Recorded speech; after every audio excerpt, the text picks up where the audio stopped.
Hello friends, एक बार फिर से मैं अपने YouTube चैनल कूनीसिया में आप सभी लोगों का तहे दिल से स्वागत करता हूं।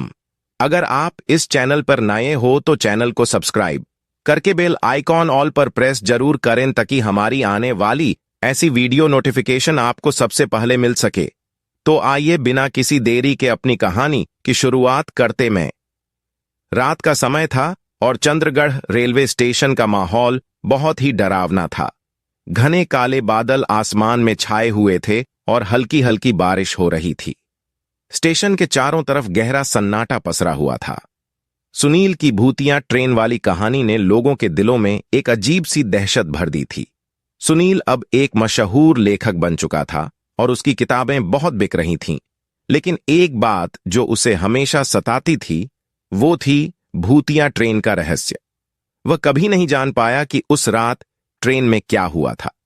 उसने ठान लिया कि वह इस रहस्य को सुलझाएगा और एक बार फिर उस ट्रेन का सामना करेगा। सुनील ने तय किया कि वह फिर से चंद्रगढ़ रेलवे स्टेशन जाएगा और उस भूतिया ट्रेन में चढ़ेगा। उसने अपने कुछ दोस्तों को भी इस सफर में साथ चलने के लिए मना लिया। उसके दोस्त रवि, आकाश और माया भी उसके इस सफर में साथ देने को तैयार हो गए। वे सभी इस भूतिया ट्रेन के रहस्य को सुलझाना चाहते थे। उन्होंने स्टेशन पर पहुंचकर टिकट खरीदा और उस पुरानी और जर्जर ट्रेन का इंतजार करने लगे। ट्रेन का नाम और उसका समय अभी भी वही था। थोड़ी देर बाद ट्रेन स्टेशन पर आकर रुकी। ट्रेन की खस्ता हालत देखकर उनके रोंगटे खड्डे हो गए। वे सभी ट्रेन में चढ़ गए और अपनी अपनी सीटों पर बैठ गए। ट्रेन धीरे धीरे चलने लगी और कुछ ही देर में स्टेशन से दूर निकल गई।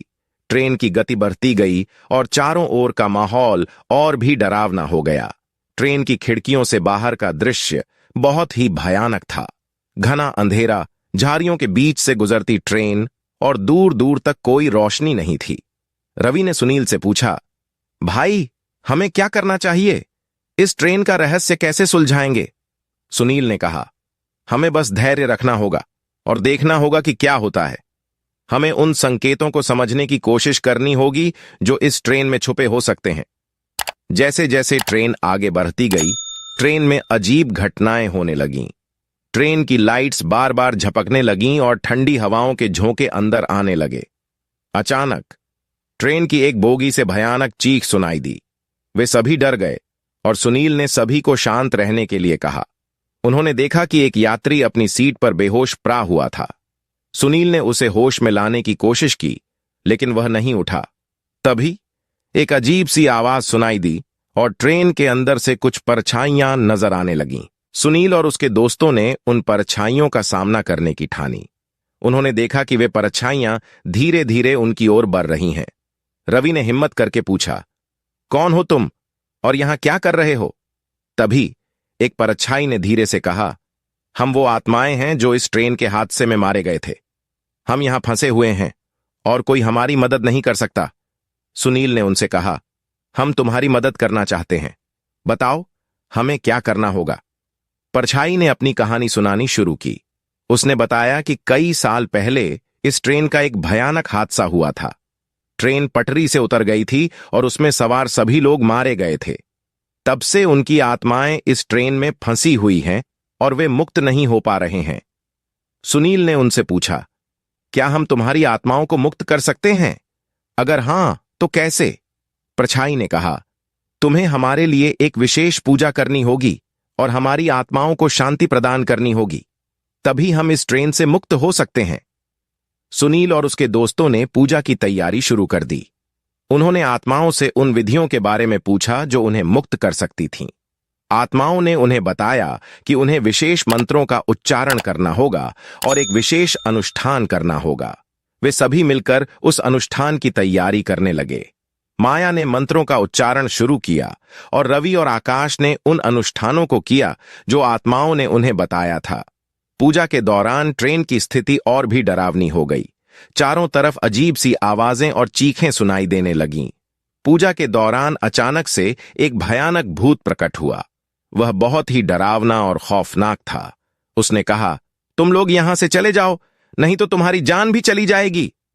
सुनील ने हिम्मत जुटाई और कहा, हम यहां से नहीं जाएंगे, हम इन आत्माओं को मुक्त करके ही यहां से जाएंगे। भूत ने गुस्से में आकर उन पर हमला कर दिया। सुनील और उसके दोस्तों ने मिलकर उसका सामना किया। उन्होंने मंत्रों का उच्चारण जारी रखा और भूत से लड़ते रहे। भूत बहुत ताकतवर था, लेकिन सुनील और उसके दोस्तों की हिम्मत ने उसे कमजोर कर दिया। हेलो फ्रेंड्स, अभी तक आपने इस वीडियो को लाइक नहीं किया है तो वीडियो को लाइक करें और चैनल को सब्सक्राइब करके बेल आइकॉन ऑल पर प्रेस जरूर करें ताकि हमारी आने वाली और ऐसी ही वीडियोस की नोटिफिकेशन आपको सबसे पहले मिल सके। आखिरकार सुनील और उसके दोस्तों की मेहनत रंग लाई। उन्होंने भूत को हरा दिया और आत्माओं को मुक्त कर दिया। आत्माएं एक एक करके उस ट्रेन से निकल गईं और उनके चेहरे पर शांति का भाव था। उन्होंने सुनील और उसके दोस्तों को धन्यवाद दिया और कहा कि अब वे मुक्त हो चुकी हैं। सुनील और उसके दोस्तों ने चैन की सांस ली। ट्रेन ने एक बार फिर सामान्य स्थिति में चलना शुरू कर दिया और कुछ ही देर में वे एक सुरक्षित स्टेशन पर पहुंच गए। उन्होंने वहां के लोगों को अपनी पूरी कहानी सुनाई और इस भूतिया ट्रेन के रहस्य का खुलासा किया।